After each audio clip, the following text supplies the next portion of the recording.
My roommate broke into my locked room at 3 a.m. to film my boyfriend and me sleeping for her 8:47 photo collection, while hiding cameras in my air vents and calling my parents weekly to report my psychotic episodes after I refused to let her call him our boyfriend. So I vanished overnight. That was 18 months ago. Campus security just found her, living in the apartment building's basement, with a 200-page journal detailing how to make it look accidental, and a shrine built from screenshots of every photo we've ever posted. I've been with my boyfriend Will for around 6 months. I've dated other people before, but this is for sure my first real and good relationship, and I'm super happy being with him. We're from the same town, but go to different colleges that are like 2 hours away from each other, but we make sure to meet up when we can, usually every 3 weeks or so. Usually Will would come and visit me because A, he has a car, so it's cheaper, more convenient for him, plus bus routes between our cities no longer exist since Greyhound shuttered. B, a lot of his courses are still online only, whereas I have in-person lectures. And C, my house is a lot nicer than his. Whenever he visits, he stays for 4 to 5 days, which my roommates are okay with. He's also very nice and helpful. If I'm doing chores, he'll help, or he'll help take out the trash, wash dishes, make me breakfast, etc. One of my roommates, Cass, was dumped near the end of September, and since then, I felt like she has been weird with Will. A few examples. Sometimes he'll cook for me if I'm busy at school or working late at the lab, and oftentimes he'll make enough for my roommates too. Almost every time this happens, Cass makes comments about how he's so sweet and that she wishes she had someone like him and how her ex could never. Will and I usually reassure her and say she'll definitely find someone who'll treat her right, but she just looks at him expectantly. Expecting what? I don't know. When he helps with manly stuff like taking out the trash, installing a hook in my room, moving heavy things, she always makes sure to linger around and comment about how strong he is and how I'm lucky to have such a fit partner. Whenever he visits, we literally can't avoid her. If we go out, Cass will ask to come with us. My roommates and I use an app that tracks our location for safety reasons, and when I go out with Will and don't tell her, she'll usually text me asking me where I'm doing, what my plans are, if I want to hang out, etc. We try to stay in my room, but if Will goes into the kitchen or something, Cass will always happen to wander in. We have to lock my bedroom door when we sleep to make sure she doesn't come in. I'm not much of a drinker, but after our midterms, Cass wanted to have a little thing with just the roommates. It was fun. We drank a little and watched movies. I'm pretty lightweight, so I got sloshed pretty fast, and at some point I was calling Will, and when Cass found out I was calling him, she was like, "Is that Will?" and kept ripping the phone from my hands very aggressively. She's a lot stronger than I am, and really loudly started talking about her intimate life and asking him about his, saying shit like, "Make sure you hit it deep." This is pretty in character for Cass, who claims to enjoy making people uncomfortable and makes these kinds of comments for shock value, but I felt like she should have turned it off around my boyfriend. She was only tipsy at this point, not really drunk. Overall, anytime he's nice to her, she'll say things like, "Haha, it's almost like you're my boyfriend," and whenever she refers to him around me, she'll call him our boyfriend as a joke, but I still feel weird about it. Will finds this all very uncomfortable and tries his best to avoid Cass as best he can, or shut her down when she makes those comments. I'm not sure if I should bring it up with her, because on one hand, I'm very uncomfortable, but on the other hand, I feel like she'll just deny everything, or say it's all for jokes and maybe get hostile with me. I knew I had to address this somehow, but every time I tried to bring it up, my throat would close up and I'd chicken out. The next time Will visited was for my birthday weekend, and I was determined to make it special without Cass's interference. Will arrived Friday afternoon while I was still in class. He texted me that he'd let himself in with a spare key I'd given him. When I got home, I found him in the kitchen making my favorite pasta dish, and of course, Cass was perched on the counter, swinging her legs and chatting him up. "There's the birthday girl," Will said, his face lighting up when he saw me. He abandoned the stove to give me a hug and kiss. Cass made a gagging noise. "Get a room, you two." "Actually, don't. I like watching our boyfriend cook." Will's jaw tightened, but he just turned back to the stove. I grabbed plates from the cabinet, trying to ignore the way Cass was staring at Will's back. "So, what are the birthday plans?" Cass asked, hopping off the counter. "I was thinking we could all go to that new club downtown." "Actually," I said quickly, "Will and I already have plans. Just the two of us." Her face fell for a second before she plastered on a smile. "Oh, come on. It's your birthday. You need your girls with you. Plus, Will probably wants a break from just hanging with you all the time." "I really don't," Will said flatly, not turning around. The kitchen went quiet. Cass's smile turned brittle. "Well, aren't you two just perfect for each other?" she said, her voice dripping with something I couldn't quite identify. She stalked out of the kitchen. That night, Will and I went to dinner at a nice restaurant downtown. We were halfway through our appetizers when my phone started buzzing. Cass was texting me nonstop. "Where are you guys? I can see you're at Rosario's. That's so close to my gym. I'm actually heading there now. What a coincidence. Save me a seat." I showed Will the messages, and his face darkened. "She's tracking you again?" Before I could respond, I saw Cass walk through the restaurant door. She was wearing a tight dress and had clearly put effort into her appearance. She spotted us immediately and waved enthusiastically. "What a coincidence," she said loudly, approaching our table. "I was just walking by and saw you through the window." "Cass, we're on a date," I said, trying to keep my voice level. "Oh, I know. I just wanted to say hi." But instead of leaving, she pulled up a chair from a nearby empty table. "This place is so romantic. Perfect for our boyfriend to take you." Will set down his fork. "Cass, you need to stop calling me that." She laughed, but it sounded forced. "It's just a joke." "God, you two are so serious." "Fine, I'll leave you lovebirds alone." She stood up, but then leaned down close to Will. "You look really good tonight, by the way." After she left, neither of us had much appetite. We got our food to go and headed back to my place. The apartment was quiet, and I hoped Cass had gone out. We settled in my room to watch a movie, making sure to lock the door. About an hour in, there was a knock. "Hey, are you guys awake?" Cass's voice came through the door. "I brought wine to apologize." "We're trying to sleep," I called back, even though it was only 10 p.m. "Oh, come on." I said I was sorry. "Will, don't you think she's being a little dramatic?" Will got up and went to the door, but didn't open it. "Cass, we're going to bed. Please leave us alone." There was silence for a moment, then we heard her footsteps retreating. Will came back to bed, but I could tell he was tense. "This is getting out of hand," he said quietly. I knew he was right, but I didn't know what to do about it. The next morning, I woke up before Will and decided to make us breakfast. I slipped out of the room quietly, but Cass was already in the kitchen. "Morning." morning, she said brightly. Making breakfast for the boyfriend? My boyfriend, I corrected. She rolled her eyes. Obviously. Hey, is Will awake? I wanted to ask him something about my car. Tyler knows about cars, right? His name is Will, I said, feeling my patience snap. And no, he's sleeping. I'll just peek in and see if he's up, she said, moving toward my room. I blocked her path. Cass, stop. This isn't funny anymore. Her expression hardened. What isn't funny? This whole thing with Will, the comments, the our boyfriend jokes following us around. It needs to stop. She crossed her arms. I'm just being friendly. Sorry if that's a crime now. You know it's more than that, do I? Because from where I'm standing, it looks like you're being possessive and paranoid. I live here too, you know. I'm allowed to exist in common spaces when your boyfriend is here. Before I could respond, Will emerged from my room, still in his pajamas. Cass's demeanor immediately changed. Will, perfect timing. My car is making this weird noise, and I was wondering if you could take a look. Will glanced at me, then back at Cass. I'm not really a car person. You should take it to a mechanic. But you fixed Maya's bike that one time, Cass pressed. That was just a loose chain. Completely different. Cass pouted. Fine. I guess I'll just have to find another strong, helpful man to assist me. She flounced out of the kitchen, leaving Will and me alone. He pulled me into a hug. We need to figure something out, he murmured into my hair. I don't feel comfortable here anymore. That afternoon, while Cass was at work, I talked to Jenna, our other roommate. She'd been pretty neutral about the whole situation, but I needed to know if I was overreacting. Honestly, Jenna said, sitting on her bed, I've noticed it too. The other night when you were at the library, Will was here waiting for you, and Cass literally sat next to him on the couch and tried to get him to watch a movie with her. He kept saying he was fine just reading, but she wouldn't take the hint. I felt my stomach drop. Why didn't you tell me? I figured Will would mention it. Plus, I didn't want to get in the middle of roommate drama. But yeah, it's weird. And the our boyfriend thing? Super uncomfortable. That evening was my actual birthday. Will had planned a special dinner at my apartment, cooking all my favorite foods. Jenna had agreed to go out for the evening to give us privacy, but Cass planted herself at the dining table as Will set out the food. This smells amazing, she said. You're such a good cook, Will. Maya's so lucky. Thanks, Will said shortly. But this is actually a private dinner. Cass's eyes widened innocently. Oh, I wasn't inviting myself. I just wanted to grab a snack. She stood up slowly, making a show of stretching. Although it seems a shame to waste all this food on just 2 people. We'll manage, I said. She shrugged and grabbed an apple from the counter. As she passed Will, she put her hand on his shoulder. Happy birthday to your girlfriend, she said, squeezing slightly before walking away. Will watched her go with a frown. Did she just emphasize your girlfriend? The dinner was delicious, but the mood was off. We could hear Cass moving around the apartment, playing music just loud enough to be noticeable. At one point, she came back to the kitchen to get water and lingered, commenting on how romantic everything looked. That night, we made sure to double-check the lock on my bedroom door before going to sleep. I woke up around 3 a.m. to use the bathroom. When I came back, Will was sitting up in bed, looking unsettled. What's wrong? I whispered. I thought I heard someone try the door handle, he said quietly. My blood ran cold. We both sat there listening, but everything was quiet. Eventually, we lay back down, but neither of us slept well. The next morning was Sunday, Will's last day visiting. I woke up to find him already awake, staring at the ceiling. Morning, I said, snuggling closer. He kissed my forehead. Morning. Hey, I need to tell you something. My heart sank. What? Friday night, when you were in the shower, Cass cornered me in the kitchen. She was asking all these personal questions about our relationship, like really personal, about our intimate life. I sat up. What? Why didn't you tell me? I didn't want to ruin your birthday weekend. But Maya, she was hammered and she got really close to me, like uncomfortably close. When I tried to step away, she said I was being uptight and that she was just curious about what you were getting that she wasn't. I felt sick. This has gone too far. I think we need to talk to her together, set clear boundaries. I agreed, but I was dreading it. We got dressed and went to the living room, where we found Cass on the couch, scrolling through her phone. Cass, we need to talk, I said. She looked up, her expression immediately defensive. About what? About your behavior toward Will, I said, sitting down across from her. Will remained standing, his arms crossed. Cass rolled her eyes. Oh my god, not this again. Yes, this again, Will said firmly. The comments, the touching, the personal questions, it stops now. Touching? Cass scoffed. I've barely laid a finger on you. You squeezed my shoulder last night. You got in my personal space on Friday. You've made multiple inappropriate comments about our relationship, Will listed calmly. Cass's face flushed. You're being dramatic. I'm just friendly. Sorry if you're not used to that. There's friendly, and then there's what you're doing, I said. Calling him our boyfriend isn't friendly. It's weird and possessive. It's a joke, Cass said loudly. God, you two really are perfect for each other. Both completely humorless. It's not funny when it makes us uncomfortable, I insisted. Cass stood up abruptly. You know what? Fine. I'll stop being friendly. I'll stop acknowledging your boyfriend exists. Happy? That's not what we're asking, I started, but she cut me off. No, I get it. You're so insecure about your relationship that you can't handle me being nice to him, even though I've been nothing but supportive of you two. Supportive? Will said incredulously. You tried to ask me about our SX life. Cass's face went red. I was hammered, and I was curious. Sue me for wondering what it's like to have a boyfriend who actually gives a shut. The room went quiet. Cass's eyes filled with tears. That's what this is about, isn't it? She said, her voice cracking. You get to be happy. You get the perfect boyfriend who cooks and helps around the house and looks at you like you hung the moon. And I get dumped and have to watch you two be disgustingly in love all the time. Cass, I said softly. I'm sorry you're hurting, but save it, she snapped, wiping her eyes. I'll leave your precious boyfriend alone. Wouldn't want to threaten your perfect relationship. She stormed off to her room, slamming the door. Will and I looked at each other. Well, that went well, he said dryly. The rest of the day was tense. Cass didn't come out of her room, and when Will left that evening, she didn't say goodbye. I walked him to his car, feeling drained. I'm sorry this weekend was so weird, I said. He pulled me into a hug. It's not your fault. But Maya, I meant what I said. I don't feel comfortable staying here anymore if she's going to act like this. I know, I'll figure something out. But as I watched him drive away, I had no idea what that something would be. I couldn't afford to move out, and neither could Cass. I was stuck living with someone who had developed an unhealthy fixation on my boyfriend, and I didn't know how to fix it. When I got back inside, Jenna was in the kitchen making tea. I heard the fight, she said quietly. For what it's worth, I think you were right to say something. She's been getting worse. What do you mean? Jenna hesitated. I didn't want to say anything before, but she talks about Will a lot lot when you're not here. Like, a lot. She saved pictures of him from your social media. And the other day, I caught her smelling his hoodie that you left in the living room. I stared at her in horror. What? Yeah, it's not normal. I think she's developed some kind of obsession. I sank into a kitchen chair, putting my head in my hands. My first real relationship, and it was being threatened by my own roommate. I had no idea what to do next, but I knew something had to change. This couldn't continue. The following Monday morning, I woke up to find a note slid under my bedroom door. In Cass's handwriting, it read, "I'm sorry about yesterday. Can we talk?" See, I found her in the kitchen, looking genuinely remorseful. She'd made coffee and was sitting at the table with 2 mugs. "I've been thinking about what you said," she began as I sat down cautiously. "You're right. I've been inappropriate. I think I've just been so lonely since the breakup, and seeing you and Will so happy, it made me act stupid." Relief washed over me. "I understand that, Cass. Breakups are hard. I promise I'll respect your boundaries from now on," she said, reaching across the table to squeeze my hand. "No more jokes, no more weirdness. I value our friendship too much." For the next few days, things seemed better. Cass kept her distance, was polite but not overly friendly when we crossed paths, and didn't mention Will at all. I started to relax, thinking maybe the confrontation had actually worked. That Thursday, I came home from a late lab session to find Cass and Jenna in the living room with a bottle of wine and Chinese takeout. "We ordered extra if you want some," Jenna offered. I was exhausted but hungry, so I joined them. We watched a comedy special, and for the first time in weeks, it felt like normal roommate bonding. Cass was funny and charming, reminding me why we'd become friends in the first place. "I've actually started seeing someone," Cass mentioned casually during a commercial break. "Really? That's great," I said, genuinely happy for her. "Yeah, we matched on a dating app. He's really sweet. Actually reminds me a bit of Will. Very considerate, you know?" I felt a tiny prickle of unease but pushed it down. She was allowed to date someone similar to Will. "What's his name?" Jenna asked. "Chris," Cass said, pulling out her phone. "Want to see a picture?" She showed us a photo of a good-looking guy with dark hair. He did look vaguely like Will, but I told myself I was being paranoid. Over the next week, Cass seemed happier. She went on several dates with Chris, came home glowing, and even apologized again for her past behavior. "I think I was just projecting my loneliness onto your relationship," she said one evening. "Chris is helping me realize I need my own happiness, not someone else's." I felt relieved and called Will that night to update him. "That's good," he said, though he sounded cautious. "Just keep being careful, okay?" "I will," I promised. The next time Will visited was 2 weeks later. I'd warned him that Cass was supposedly reformed, but he was still wary. When he arrived Thursday evening, Cass was in her room video chatting with Chris. She came out briefly to say hello, was perfectly polite, then returned to her call. "See?" I said to Will. "Much better." Friday passed without incident. Cass left early for work and texted that she'd be out with Chris that evening. Will and I had the apartment mostly to ourselves, with just Jenna quietly studying in her room. Saturday morning, I woke up to find Will already awake, frowning at his phone. "What's wrong?" I asked sleepily. "It's probably nothing," he said slowly, "but I just got a weird Instagram follow request. The account has no posts, no profile picture, and it's called Watching You Always 22. A chill ran down my spine. "Block it," I said immediately. He did, but we both felt unsettled. An hour later, while we were making breakfast, his phone buzzed with another request. This time the username was YouDeserveBetter_Maya. "Okay, that's creepy," I said, looking at the screen. Will blocked that one too, but throughout the day, more requests came through. Each username was increasingly unsettling. "She's not enough for you. Perfect boyfriend wasted. I would do it better. Should we call the police?" I asked, feeling genuinely scared. "And say what? Someone's sending Instagram requests?" Will said frustratedly. "They haven't technically threatened anything." That evening, Cass came home around 8 p.m. She seemed in good spirits, chattering about her date with Chris. "We went to that escape room place downtown," she said, settling on the couch. "He's so smart. Figured out most of the puzzles. Reminded me of how Will fixed that kitchen cabinet last month." Will and I exchanged glances. "Speaking of," Cass continued, "Chris's car broke down today. I don't suppose you know anything about cars, Will." "I already told you I don't," Will said firmly. Right.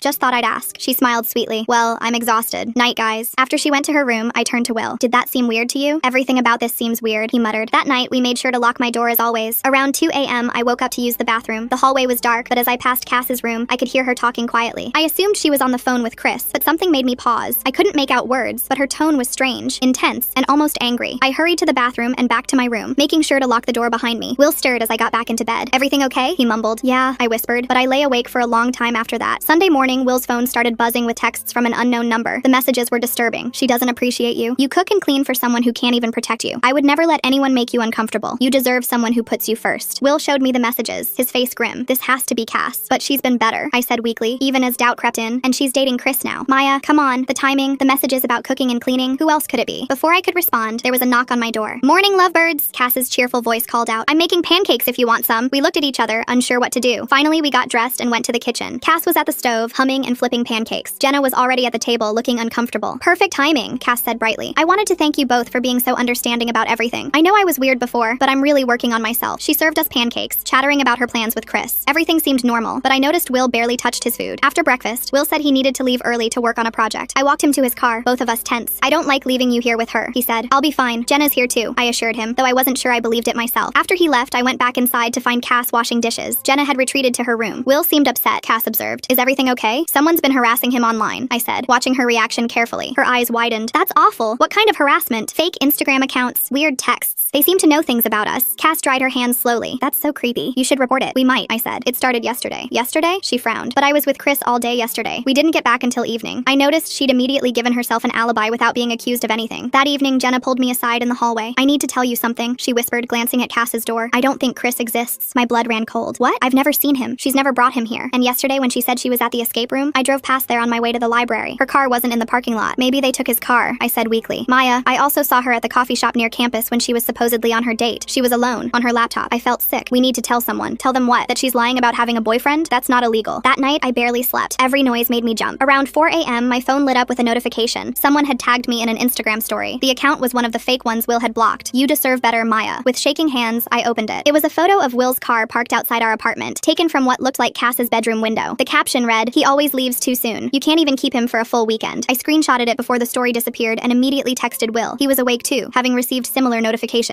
That's it, he texted. I'm calling the police. But when we tried to show them the evidence later that morning, the accounts had been deleted. The police officer seemed sympathetic, but said without concrete threats or proof of who was behind it, there wasn't much they could do. Maybe install some security cameras, she suggested. Document everything. That week was tense. I avoided Cass as much as possible, but she seemed to be everywhere. She'd appear in the kitchen when I was cooking, in the living room when I was studying, always with a friendly smile and casual conversation about Chris. He's taking me to meet his parents this weekend, she mentioned Wednesday evening. I'm so nervous. That's fast, I managed. She laughed. When you know, like you and Will. Thursday afternoon, I came home early from class with a migraine. The apartment was supposedly empty. Jenna had classes and Cass was at work. But as I passed Cass's room, I heard movement inside. I froze, then knocked. Cass? The movement stopped. Then, after a long pause, her door opened. She was in sweats, looking flustered. Oh, Maya, I thought you had lab today. I have a headache. Why aren't you at work? I called in sick, she said quickly. Stomach bug. Must have been something I ate. Behind her, I could see her laptop open on her bed. Multiple windows visible on the screen. Before I could see more, she shifted to block my view. Well, I should rest, she said, already closing the door. Feel better. That evening, I told Jenna what happened. I walked past her room earlier, Jenna said quietly. She was talking to herself, not on the phone, just talking. And Maya, I heard her say Will's name multiple times. My hands shook as I called Will that night. I think you should stay away for a while, I said, explaining everything. No, he said firmly. I'm not letting her chase me away. I'm coming this weekend, and we're going to figure this out. Friday arrived with a sense of dread. Will texted that he was on his way, and I spent the afternoon nervously cleaning. Cass emerged from her room around 4 p.m., dressed nicely. Heading to Chris's parents' house, she announced. I'll be gone all weekend. You two have fun. She left with an overnight bag, and I felt a wave of relief. Maybe we'd actually have a peaceful weekend. Will arrived an hour later, and I filled him in on everything. We decided to use the weekend to look for evidence of what Cass was really up to. I feel bad snooping, I said as we stood outside her door. She's stalking us, Maya. We need to protect ourselves. Her door was locked, which wasn't surprising, but Will noticed something odd. Look at the door handle, he said. Those are fresh scratches, like someone picked a lock recently. My blood ran cold, remembering the night I thought someone had tried our door. We were examining the scratches when we heard the front door open. Panic shot through me. Was Cass back already? But it was Jenna looking shaken. Guys, she said breathlessly. I just saw Cass's car at the Starbucks on 5th Street. She's just sitting there on her laptop. So much for Chris's parents, Will muttered. We decided one of us should go see what she was doing. Will volunteered, but I didn't want him going alone. In the end, all three of us piled into Will's car. We parked across the street from the Starbucks. Through the window, we could see Cass at a corner table, intensely focused on her laptop. She had multiple devices spread out. Her phone, what looked like a tablet, and another phone I didn't recognize. Is she running multiple accounts? Jenna whispered. We watched for about 10 minutes. Cass would type furiously on her laptop, then pick up one phone, then the other, then back to the laptop. At one point, she smiled at something on the screen in a way that made my skin crawl. We should go, I said, feeling exposed. As we drove back, my phone started buzzing with Instagram notifications. The fake accounts were back, this time posting photos. Pictures of Will and me that I'd never seen before. Pictures taken from outside restaurants, from across campus. Even one that looked like it was taken from inside our apartment building's hallway. She's been following us, Will said grimly, for who knows how long. Back at the apartment, we huddled in my room trying to figure out what to do. We had the screenshots, but the accounts kept disappearing and reappearing. The police had already said they couldn't do much without concrete evidence. Maybe we should talk to the landlord, Jenna suggested. This has to violate some kind of lease agreement. Before we could discuss it further, we heard the front door open. Cass was back. Hello? She called out cheerfully. Anyone home? We stayed quiet, but she knocked on my door anyway. I know you're in there, she sing-songed. Will's car is outside. We're busy, Cass, I called out. Oh, I just wanted to let you know Chris's mom got sick, so we postponed the visit. I'll be here all weekend after all. Isn't that great? Her footsteps retreated, but none of us relaxed. She knows we know, Jenna whispered. That night, we ordered pizza and tried to pretend everything was normal. Cass joined us in the living room, chattering about Chris and his sick mother. She kept finding excuses to sit near Will, to accidentally brush against him when reaching for pizza, to laugh extra loud at his jokes. So Will, she said during a lull in conversation, Maya tells me someone's been harassing you online. That's so scary. Will's jaw tightened. Yeah, it is. People can be so creepy, she continued, looking directly at him, hiding behind fake accounts, thinking they're anonymous. But nothing online is really anonymous, is it? The threat in her words was subtle but clear. After dinner, we retreated to my room again. Will was visibly angry now. She's taunting us, he said. She knows we can't prove anything. Around midnight, I woke up to my phone vibrating. Another Instagram notification. This time, it was a video. With dread, I opened it. It was footage of Will and me sleeping, in my bed, taken from inside my room. I shook Will awake, showing him the video. His face went pale. She's been in here, I whispered, while we were sleeping. We immediately checked the door, still locked. The window was locked too, but somehow she'd been inside. That's it, Will said. We're not staying here tonight. We quickly packed bags, but as we prepared to leave, we found Cass sitting in the dark living room. Going somewhere? She asked calmly. We're leaving, Will said firmly, and we're calling the police. She laughed softly. And telling them what? That I allegedly made some Instagram accounts? That you think I took a video but can't prove it because the account's already gone? She was right. The account had already vanished. I know what you're doing, I said, my voice shaking with anger. Do you? She stood up, moving closer. What am I doing, Maya? Being friendly? Supporting your relationship? Making sure you appreciate what you have? You're stalking us, Will said bluntly. Her expression hardened. That's a serious accusation. You could get in real trouble for spreading lies like that. Defamation. Harassment. I'd hate for something like that to affect your college careers. The threat was clear. She'd thought this through. Just leave us alone, I pleaded. I've never bothered you, she said innocently. I've been nothing but nice. Ask anyone. Ask Jenna. I've been the perfect roommate, haven't I, Jenna? Jenna, who had emerged from her room at the commotion, looked terrified but nodded slightly. See? Cass smiled. You two are just paranoid. Maybe the stress of a long-distance relationship is getting to you. Those never last, you know. She walked past us toward her room, pausing at the hallway. Sweet dreams, she said softly. Don't worry. I'll keep an eye on things. After she closed her door, we stood frozen for a moment. Then Will grabbed my hand. We're still leaving, he said. Now. We spent the night at a motel, barely sleeping. The next morning, we went to the campus housing office, but they said without concrete evidence of harassment or violence, they couldn't force someone to move. The best they could offer was to put me on a waiting list for a different room. That could take months, the administrator said apologetically. We tried the police again, showing them everything we'd documented. This time we got a different officer who took us more seriously. I can file a report, she said. But honestly, without proof she's behind the accounts or entered your room illegally, it's hard to take action. Has she made any direct threats? We had to admit she hadn't. Not explicitly. Keep documenting everything, the officer advised. If she escalates, we'll have a pattern of behavior to work with. That afternoon, defeated, we returned to the apartment. Cass was in the kitchen, baking cookies. There you are, she said brightly. I was worried when you didn't come home last night. I made snickerdoodles, Will's favorite, right? I'd mentioned once, months ago, that Will liked snickerdoodles. The fact that she remembered made my skin crawl. We need to talk, I said firmly. All of us, including Jenna. Cass sighed dramatically but agreed. We all sat in the living room, the tension thick. Cass, I began, we know you're behind the Instagram accounts. We know you've been in my room. This needs to stop. She looked genuinely hurt. I can't believe you're accusing me of this. After I've apologized. After I've been working on myself. After I've been nothing but supportive. Cut the act, Will interrupted. We saw you at Starbucks yesterday. You weren't at Chris's parents'. You were on your laptop with multiple phones. For just a second, something flickered across her face. Surprise, maybe anger. Then her expression smoothed out. I was working, she said calmly. I do social media management on the side. Multiple accounts for different clients. Not that it's any of your business. It was a perfect excuse. Impossible to disprove. And Chris's parents? I pressed. Plans changed last minute. I didn't want to come back and bother you too, so I went to work at Starbucks. Is that a crime? Everything she said was plausible. Reasonable. It made us look like the crazy ones. What about the video? Will demanded. Someone was in Maya's room last night. What video? Cass asked innocently. Do you have it? Can you show me? Of course we couldn't. It was gone. Jenna shifted uncomfortably. Cass, you have to admit, some of your behavior has been concerning. Cass turned to her, eyes wide. At 2, Jenna. I thought we were friends. We are, but nothing. I've been going through a hard time. I've apologized. I've been working on myself. And this is what I get? Accusations? Paranoia? She stood up, tears in her eyes. The performance was flawless. I can't live like this, she continued, being treated like a criminal in my own home. Maybe I should look for somewhere else to live. Maybe you should, Will said coldly. She looked at him, and for a moment the mask slipped. Pure hatred flashed in her eyes before the tears returned. Fine, she said quietly. I'll start looking, but until then, we all have to live here. So maybe try not to make my life hell? She retreated to her room, leaving us sitting in stunned silence. That went well, Jenna said weakly. The rest of the weekend was unbearable. Cass stayed in her room mostly, but her presence was felt everywhere. Will and I couldn't relax, constantly checking over our shoulders, double-checking locks. Sunday evening, as Will prepared to leave, we stood by his car, both exhausted. I don't want to go, he said. I'm scared of what she might do when I'm not here. I'll be careful, I promised. Jenna's here. I'll keep my door locked. Maybe you should stay with a friend for a while, he suggested. I can't just abandon my apartment and my classes. Your safety is more important than convenience, he interrupted. I knew he was right, but I also felt angry. Why should I have to leave my own home? After Will left, I found Jenna in the kitchen. I'm scared, she admitted quietly. The way she looked at Will. Maya, I think she's dangerous. What do we do? I asked helplessly. I don't know, but we need to stick together. And maybe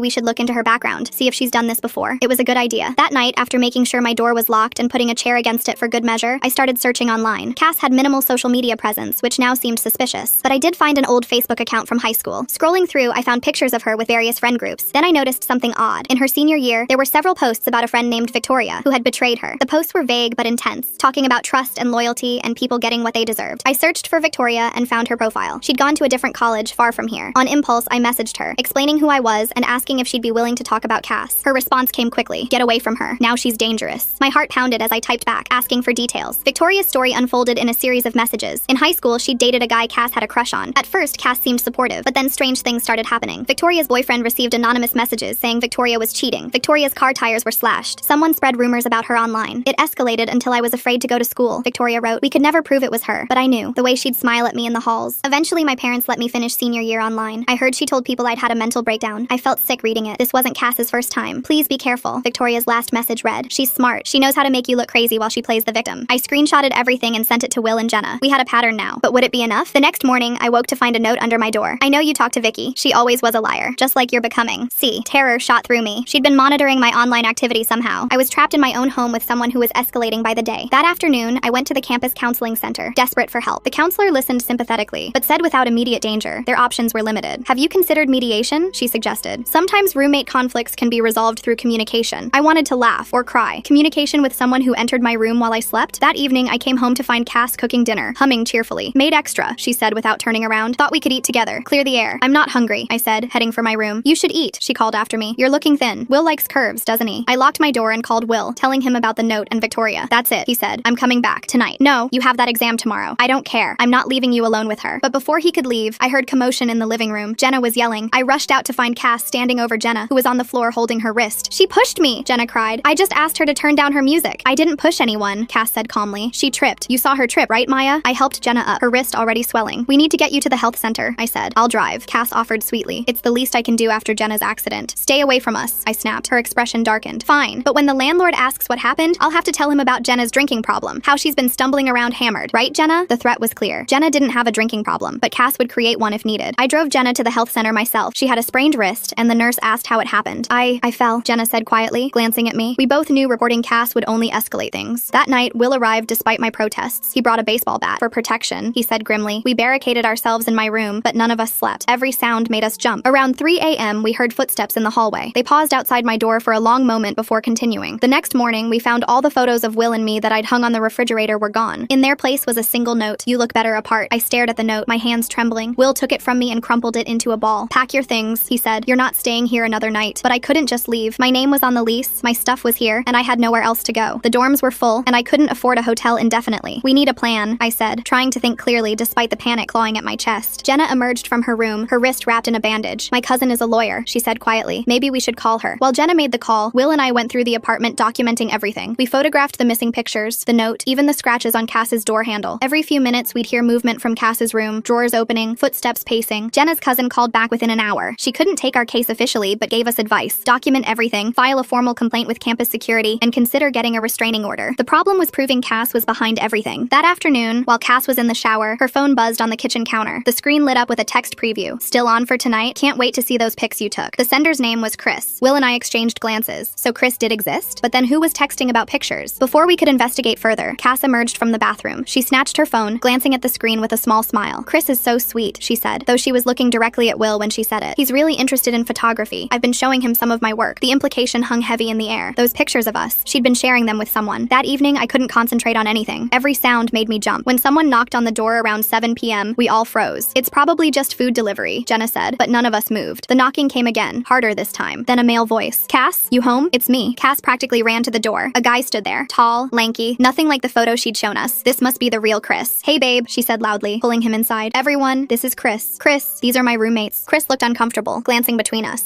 Hey, Cass, you said we were going out? Change of plans, she said, gripping his arm. I thought we'd hang here instead. Maya and her boyfriend were just leaving anyway. We live here, I said flatly. Chris shifted awkwardly. Maybe we should go, Cass. That restaurant you mentioned. No, she said sharply, then softened her tone. I mean, I already started cooking. It would be rude to leave now. She dragged him to the kitchen, chattering loudly about their relationship. But I noticed how he kept trying to check his phone, how he barely responded to her touches. This wasn't a boyfriend. This was some guy she'd convinced to come over. Will pulled me aside. We need to leave. Now this is escalating. But as we headed to my room to pack, Cass called out, Oh, Will? Chris was asking about that pasta recipe you made, the one from Maya's birthday? Will stopped. I didn't tell you what I made. She smiled. You must have. How else would I know? The threat was subtle but clear. She'd been watching us even more closely than we'd realized. In my room, I threw clothes into a bag while Will called around looking for somewhere I could stay. But it was mid-semester. Everyone's couches were taken, and the cheap motels were booked with traveling parents. My roommate said you could crash for maybe 2 nights, Will said, frustrated. But his girlfriend is visiting this weekend. Through the thin walls, we could hear Cass talking loudly to Chris, making sure we heard every word. She kept mentioning Will, how handy he was, how sweet, how lucky some people were. Poor Chris barely got a word in. Around 9 p.m., we heard Chris leave. He mumbled something about an early morning, and Cass's attempts to make him stay sounded desperate. After the door closed, the apartment went eerily quiet. She's going to do something, Jenna whispered, joining us in my room. I can feel it. We decided to take shifts staying awake. Will took first watch while Jenna and I tried to rest, but sleep was impossible. Every creak of the apartment made my heart race. Around midnight, Will shook me awake. Someone's at the door, he whispered. We could hear the doorknob turning slowly. The lock held, but then came a soft scraping sound, like metal on metal. She's picking the lock, Jenna breathed. Will grabbed the baseball bat. I fumbled for my phone, ready to call 911. The scraping continued for what felt like hours, but was probably only minutes. Then it stopped. Footsteps footsteps retreated down the hallway. Why didn't she finish? I whispered. Because she wanted us to know she could, Will said grimly. None of us slept the rest of the night. When dawn finally broke, we were exhausted but wired with adrenaline. I made coffee with shaking hands while Will checked the door. There were fresh scratches around the lock. We're going to the police station, he said. Right now. But Cass emerged from her room, looking fresh and cheerful. Morning. Rough night? You all look terrible. Stay away from us, Will said. She tilted her head. That's not very neighborly. We all have to live together, remember? Not for long, I said. We're filing a restraining order. Her smile didn't waver. Good luck with that. Hey, did you guys hear about that girl over in West Campus? Someone's been breaking into apartments. Scary stuff. They say she's been making false accusations about her roommates to cover her tracks. The threat was crystal clear. She'd accuse us of being the stalkers if we tried to report her. We left anyway, driving to the police station with all our documentation. The officer we spoke to seemed sympathetic but explained the reality. Without concrete proof Cass was behind the harassment, they couldn't do much. The scratches on the door could have been from previous tenants. The Instagram accounts were gone. The video was deleted. Best we can do is increase patrols in your area, she said. And you should consider moving. I can't afford to break my lease, I said, feeling defeated. Back at the apartment, we found Cass in the living room with two other girls I didn't recognize. She was crying, telling them how her roommates were ganging up on her, making wild accusations, trying to force her out. They even said I broke into their room, she sobbed. Can you believe that? I've been nothing but nice. The girls shot us dirty looks as we passed. Cass had already started her campaign to turn people against us. That afternoon, things got worse. Will started getting calls from unknown numbers. When he answered, there was just breathing on the other end. My Instagram was flooded with follow requests from accounts with variations of his name. Will loves me. Will deserves better. Maya can't keep him. Block and report, I said mechanically, but we both knew it was pointless. She'd just make more. Jenna had retreated to her boyfriend's place, too scared to stay. That left just Will and me in an apartment with someone who was clearly escalating. We pushed my dresser in front of the door and tried to figure out our next move. Maybe I should talk to her, Will said suddenly. Try to reason with her. Absolutely not, I said. That's what she wants. But we were running out of options. I couldn't stay at Will's indefinitely. It was too far from my classes and job. I couldn't afford to break the lease, and Cass had made it clear she wasn't going anywhere. That evening, while we were eating takeout in my barricaded room, we heard Cass on the phone in the hallway. Her voice was different, not the fake sweetness she used around us, but cold and calculating. No, it needs to look accidental, she said. I don't care how much it costs. Will and I froze, straining to hear more. She leaves for class at 8:30 every Monday and Wednesday. Parks in the same spot. A pause. No, not him, just her. He's not the problem. My blood turned to ice. Was she planning to hurt me? Will grabbed his phone to record, but Cass had already moved away. We couldn't make out anything else. We're calling the police, Will said. Right now. That was a direct threat. But when we tried to explain what we'd heard, it sounded paranoid even to my own ears. A partial conversation with no context, no recording, no proof. The officer took notes but clearly thought we were overreacting. Maybe she was talking about a surprise party, he suggested, or a prank. That night, Will refused to leave. We pushed more furniture against the door and took turns keeping watch. Around 3 a.m. during my shift, I heard something that made my stomach drop, the sound of a key in the front door of the apartment. But Cass was in her room. I could hear her music playing. So who was coming in? Footsteps in the living room. Slow, deliberate. They paused outside my door. I shook Will awake, my heart hammering. He grabbed the bat while I dialed 911. Someone's in our apartment, I whispered to the dispatcher. The footsteps moved away toward the kitchen. We heard drawers opening, things being moved around. Police are on the way, the dispatcher said. Stay in your room and keep the door locked. But then we heard Cass's door open. Oh, you're here, she said brightly. Did you get everything? A muffled male voice responded. Perfect, just leave it on the counter. I'll take care of the rest tomorrow. The front door opened and closed. Cass's door shut. Everything went quiet. When the police arrived 10 minutes later, Cass answered the door in her pajamas, looking confused and sleepy. Officers? What's wrong? They explained about our call. Cass's eyes widened. Oh my god, that's so scary. I didn't hear anything. I had my headphones on. They searched the apartment but found nothing out of place. No signs of forced entry. No evidence anyone had been there. Your roommate says she didn't hear anything, one officer told us. And there's no sign of a break-in. She's lying, Will said flatly. We heard her talking to someone. The officers exchanged glances. Have you considered that maybe you misheard? Stress can make people— We're not imagining this, I interrupted. But without evidence, they couldn't do anything. They filed a report and left, probably thinking we were paranoid college kids. After they gone, Cass knocked on our door. I'm so sorry you were scared, she called out. Maybe you should look into therapy. Paranoia can be really debilitating. Saturday morning, I discovered what the intruder had done. My laptop was on the kitchen counter, but I knew I'd left it in my room. When I opened it, my browser was open to apartment listings in other cities. My email was up with a drafted message to my academic advisor about transferring schools. She's trying to make it look like I'm planning to leave, I told Will, feeling sick. Or she's showing us she has access to everything, he said. We spent the day at the library, afraid to be in the apartment, but we couldn't stay away forever. That evening, we returned to find Jenna packing her things. I'm sorry, she said, not meeting our eyes. I can't do this anymore. My boyfriend said I can stay with him. Jenna, please, I begged. We need to stick together. Against what? She said. Cass hasn't done anything to me. And honestly, the way you two are acting, maybe she's right. Maybe you are paranoid. I realized then what Cass had done. She'd isolated us, made us look crazy, turned even our ally against us. After Jenna left, the apartment felt oppressive. Cass was humming in the kitchen, making dinner as if nothing was wrong. The normalcy of it was somehow worse than threats. We need a new plan, Will said quietly. But before we could discuss it, my phone rang. It was my mom. Honey, I just got the strangest call, she said. Someone saying they were concerned about you, that you've been acting erratic? My heart sank. Mom, that's not true. Who called you? They didn't give a name, just said they were a concerned friend. Maya, is everything okay? This person said you've been making accusations about your roommates, that you're paranoid. Mom, listen to me. My roommate is the one doing this. Yes, she's trying to make me look crazy. There was a pause. Sweetie, that sounds... Are you sure you're okay? Maybe you should come home for a bit. I realized how I sounded. The more I tried to explain, the crazier it seemed. Cass had thought of everything. After I hung up, Will was pale. She called my parents too, and my academic advisor. Told them I've been missing classes to deal with my girlfriend's mental health crisis. We sat in stunned silence. She wasn't just trying to break us up. She was trying to destroy our lives. That night, we didn't even try to sleep. We sat up, making lists of everyone we needed to contact, trying to do damage control. But for every person we reached out to, it seemed Cass had already gotten there first. Sunday morning, Will got a text from his roommate. Dude, some girl called saying you've been stalking her, that you and your girlfriend are harassing her. What's going on? The tables had completely turned. Now we were the stalkers in everyone's eyes. I have to go back, Will said reluctantly. I need to fix this before it gets worse. Don't leave me here with her, I begged. Come with me, he said. We'll figure something out. But I had class the next morning, a presentation I couldn't miss. And if I started skipping, it would only make Cass's lies seem more believable. After Will left, I locked myself in my room. But I could hear Cass moving around the apartment, humming that same tune. Occasionally, she'd knock on my door. Maya, you okay in there? I'm worried about you. I didn't respond. I made soup. You should eat something. Still nothing. Your mom called again. She's really concerned. Maybe you should talk to someone. Each knock, each fake concerned comment made my skin crawl. I was trapped in my own home with someone who was systematically destroying my life. That evening, I got an email from my academic advisor. She wanted to meet Monday morning to discuss my situation. The email mentioned concerning reports about my behavior. I tried calling Will, but his phone went straight to voicemail. Panic set in. What if something had happened to him on the drive back? Then I got a text from an unknown number. He made it back safe. Don't worry, I made sure of that. See, she'd been tracking him, watching him leave, making sure I knew she could get to him even 2 hours away. I spent Sunday night wide awake, chair against the door, jumping at every sound. When Monday morning came, I was exhausted, but determined. I had to meet with my advisor, had to try to explain. But when I tried to leave my room, I found my door wouldn't open. Not locked, jammed. Something was wedged under it from the outside. I pushed harder, panic rising. I was going to miss my meeting, which would only make things worse. Cass! I yelled. Let me out! No response. I called campus security, trying to stay calm. I'm trapped in my room. My roommate has jammed my door. They arrived 20 minutes later. By then, whatever had been blocking my door was gone. It opened easily, making me look like a liar. She was probably just vacuuming, the security officer suggested. The vacuum might have bumped your door. I missed my meeting. My advisor's follow-up email was terse, mentioning that missing appointments after concerning reports was troubling behavior. That afternoon, I found out the full extent of Cass's campaign. She'd contacted my lab supervisor saying I'd been having mental health issues. She'd reached out to classmates saying she was worried about my paranoid behavior. She'd even found my high school friends on social media, expressing concern about my well-being. Everyone I knew was getting the same message. Maya was having a breakdown, making wild accusations, acting erratically. And the more I tried to defend myself, the crazier I looked. Will called that evening. His voice was strained. My parents want me to break up with you. What? They think you're having some kind of crisis. They're worried you're going to drag me down with you. He paused. Maya, I know none of this is true, but she's making it impossible for us. That's what she wants, I said, tears streaming down my face. I know, but what do we do? She's 3 steps ahead of us. That night, I made a decision. I couldn't win this fight. Cass had outmaneuvered us at every turn, but maybe I could minimize the damage. I started recording everything on my phone, every interaction, every sound from the apartment. If she was going to destroy my reputation, I'd at least have evidence for later. Tuesday morning, I emerged from my room to find Cass at the kitchen table with a man in a suit. Oh, Maya, she said brightly. This is Mr. Peterson from campus counseling. He's here to check on you. The man stood, extending his hand. Ms. Maya, I've received some concerning reports. I'm here to do a wellness check. I stared at Cass, who maintained her worried expression perfectly. I'm fine, I said carefully. There's been a misunderstanding. That's good to hear, he said. But given the multiple reports, I'd like to chat for a few minutes. Standard procedure. I had no choice. As we talked, I could see Cass in the background, playing the concerned roommate perfectly. Every question he asked was loaded. When did I start feeling paranoid? Had I been sleeping? Eating? Was I taking any substances? I answered carefully, knowing that any sign of agitation would be used against me. But I could see in his eyes that he'd already made up his mind. I'd like to recommend you come in for a full evaluation, he said finally. Voluntarily, of course, but it might help address some of these concerns. After he left, Cass dropped her act. You should really take his advice, she said coldly. It would be better for everyone. You won't win, I said, though I wasn't sure I believed it anymore. She smiled. Win what? I'm just a concerned roommate trying to help my friend through a difficult time. Ask anyone. That afternoon, I got a call from the housing office. Given the situation in my apartment, they were offering to let me break my lease without penalty if I moved out by the end of the week. It was what I wanted, but I knew it was also what Cass wanted. She'd won. She'd driven me out of my own home. Will drove back that evening, skipping his classes. We're getting you out of here, he said. I don't care what it takes. We spent the next 2 days packing my things while Cass watched from doorways, smiling. She'd stopped pretending to be nice. She knew she'd won. It's a shame, she said as I packed my kitchen stuff. We could have been such good friends. If only you'd been willing to share. I didn't respond. I just wanted out. On Thursday, as we loaded the last box into Will's car, Cass appeared with a small wrapped gift. For the road, she said sweetly. No hard feelings? I took it without thinking, just wanting to leave. It wasn't until we were miles away that I opened it. Inside was a printed screenshot of a text conversation. The contact name was Will, but I knew it wasn't really him. The messages were explicit, talking about leaving me, about being with Cass instead. She's still trying, Will said when I showed him, even now, but I just felt tired, empty. She'd won, and we both knew it. I moved in with Will temporarily while looking for a new place. The damage to my reputation took months to repair. Some people never stopped believing I'd had some kind of breakdown. Jenna reached out once, apologizing for not not believing us. She'd discovered Cass doing the same thing to a new roommate and finally understood, but by then it was too late. The last I heard, Cass was still in that apartment, cycling through roommates. Campus security had a file on her, but without concrete proof of crimes, she continued her pattern. Will and I stayed together, stronger for surviving her campaign. But sometimes I still wake up at night, thinking I hear someone trying my door handle. Some victories come with permanent scars. I learned later that Victoria hadn't been Cass's only victim. There were others, roommates, friends, anyone who had something Cass wanted. She was smart, careful, and patient. She knew exactly how to destroy someone while looking like the victim. I kept all the documentation, all the screenshots, everything. Maybe someday it would help someone else. But for now, I just wanted to move forward. My new apartment has 3 locks on the door and security cameras. Will says I'm being paranoid, but he still double checks the locks when he visits. Some lessons you never unlearn.